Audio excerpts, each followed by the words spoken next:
Good afternoon and welcome to WEFM's Midday News, brought to you with the kind compliments of Quartz St. Vincent Limited. Customer Appreciation Days continue at Quartz Optical. Join us from Monday 24th to Friday 28th July for BOGO. Buy one, get one free. That's right, buy one pair and get a second pair of glasses absolutely free. It's a celebration. Shop with no cash and ask about our flexible credit terms from 3 to 24 months. These are our Customer Appreciation Days. Buy one, get one free. Free eye exams and free gifts with selected purchases, and it's only at Quartz Optical. Don't miss it. This is a limited time offer. Quartz Optical. Value you can see. Welcome back to WEFM's Midday News, brought to you with the kind compliments of Quartz St. Vincent Limited.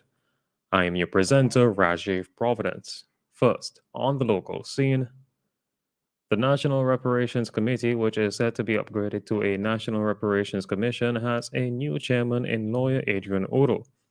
This was announced by Prime Minister Dr. Ralph Gonsalves on Friday during a press briefing held at Cabinet Room. Prime Minister Gonsalves said the other members of the commission will be named at a formal launch. We'll hear more from the Prime Minister. The Cabinet has decided on an entirely new slate of persons for the National Reparations Committee to be upgraded to a National Reparations Commission. I'll just name the chairman at the moment for the time being. The others, there'll be a formal launch, is Mr. Adrian Odle will chair. I think persons know him. He's a lawyer. He lectures at the community college. He's very connected to young people and the issues touching and concerning reparatory justice. I had a conversation with him, in fact, more than one conversation as to where we'd like to see this go. That was the Prime Minister, Dr. Ralph Gonsalves. The Prime Minister assured the public that they can look forward to seeing fresh faces on the National Reparations Commission at the formal launch. Following the public's reaction to the St. Vincent and the Grenadines Electricity Services VINLEX, recent measures related to unpaid bill balances throughout the country, CEO of the company, Dr. Vaughan Lewis, says they don't want public panic.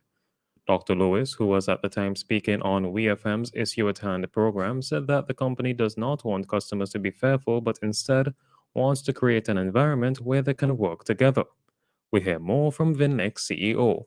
We want a responsive customer to the debt, but we don't want public panic, and we don't want persons to be, stuck in long lines for a very long period of time, feeling that the big bad wolf is coming to get them. You can look at it two ways. We do need to collect those resources to function properly, but at the same time, I definitely didn't anticipate some of the responses that I've seen over social media. Dr. Lewis also noted that the majority of customers affected by the company's disconnection measures have since settled their bills.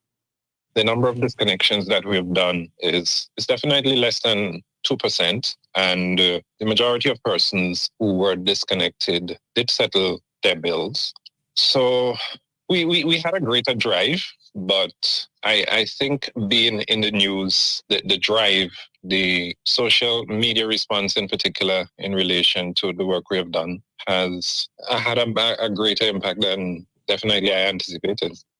That was the CEO of the St. Vincent and the Grenadines Electricity Services VINLEX, Dr. Vaughan Lewis. VINLEX CEO reiterated that the company does not want customers being inconvenienced and is scared of VINLEX, but encouraged customers to work along with the company to discuss how best they can work together to reduce outstanding debt. Still on the local scene, Prime Minister Dr. Ralph Gonsalves says that citizens can expect to see a further ramping up in activity by the Royal St. Vincent and the Grenadines Police Force. The Prime Minister was at the time speaking at a press briefing at Cabinet Room. The ramping up of police activity comes after a mass shooting in Kingston which claimed the lives of 5 men. We hear more from the Prime Minister.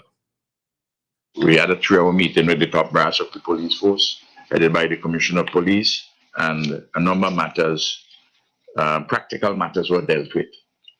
And I assure citizens that they would see, in addition to the existing ramping up works by the police, they will see even further activities. That's all I will say at the moment. That was the Prime Minister, Dr. Ralph Gonsalves. Following July 20th mass shooting, police assured the public that despite the regrettable spate of violence that is currently being experienced in St. Vincent and the Grenadines, SVG is still a safe place. On to news in the region.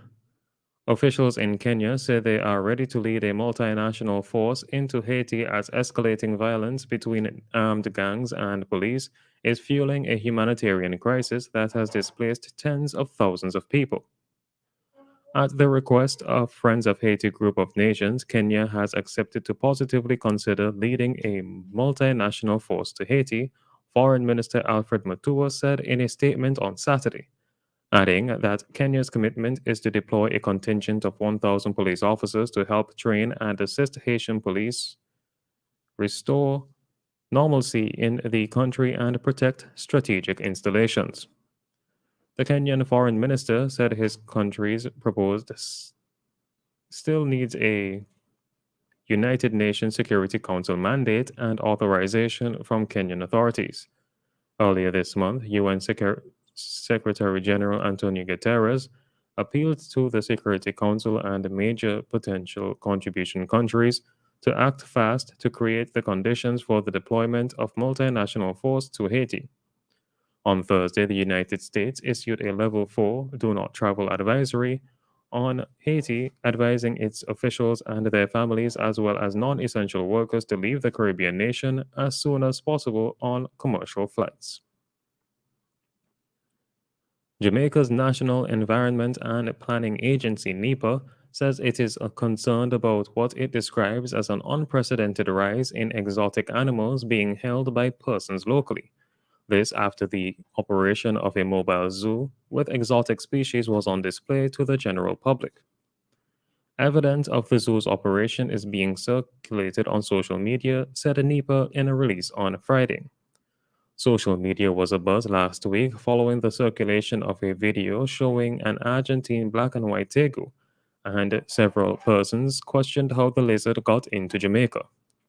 The owner of the tegu, who identified himself as Oriane from Eastern Exotic Pets, said one of his employees made a walk with the pet, but that garnered public attention. The man said that the pet was not an aggressive reptile and is not an escapee. He also admitted to owning the mobile pet zoo. Jamaica's National Environment and Planning Agency said on Friday that it is probing the circumstances surrounding the mobile zoo's operations, as it suspects that the animals may have been imported illegally.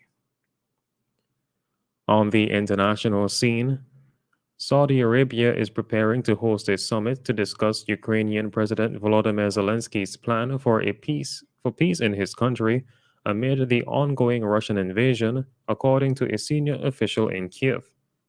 Andriy Yermak, Zelensky's chief of staff, said on Sunday that officials from several countries would take part in the Saudi Arabian summit, but did not say when or in which city the meeting will be held. The Wall Street Journal, which first reported on the summit citing diplomats involved in the discussion, said the talks would take place on August 5th and 6th in the city of Jeddah, with some 30 countries attending. The journal said Ukrainian and Western officials hope the efforts could culminate in a peace summit later this year, where global leaders would sign up to shared principles for resolving the war. Yermak, writing on Telegram, said discussions will take place on the Ukrainian peace formula, which contains 10 fundamental points, the implementation of which will not only ensure peace for Ukraine, but also create mechanisms to counter future conflicts in the world. And finally, in sports, England was frustrated by Australia's strong start to a chase of 384 before rain wiped out half of the fourth day of the final Ashes Test at the Oval. Looking to pull off their second highest run chase in Test cricket and the best on this ground, Australia made untroubled progress to 130 to 135. Usman Khawaja is unbeaten on 69 and David Warner 58 not out, with the tourists needing another 249 runs to win. After announcing his retirement at the close on day 3, Stuart Broad was given a guard of honor by the Australia players when he emerged to resume his innings on Sunday morning. Broad bowled the first over of Australia's innings to his old nemesis Warner, but England were off colour with the new ball, not helped by a slow, lifeless pitch. This has been WEFM's Midday News. I have been your presenter, Rajiv Providence. Join us again at 3 p.m. for WEFM's 3 p.m. News. WEFM's Midday News is brought to you with the kind compliments of Court St. Vincent Limited. Customer Appreciation Days continue at Quartz Optical. Join us from Monday 24th to Friday 28th July for BOGO. Buy one, get one free. That's right, buy one pair and get a second pair of glasses absolutely free.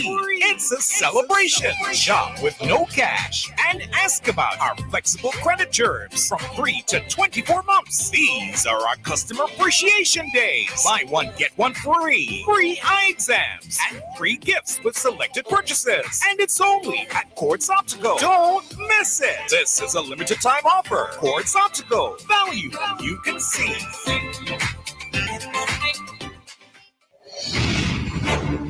WEFM 99.9, home of quality programming.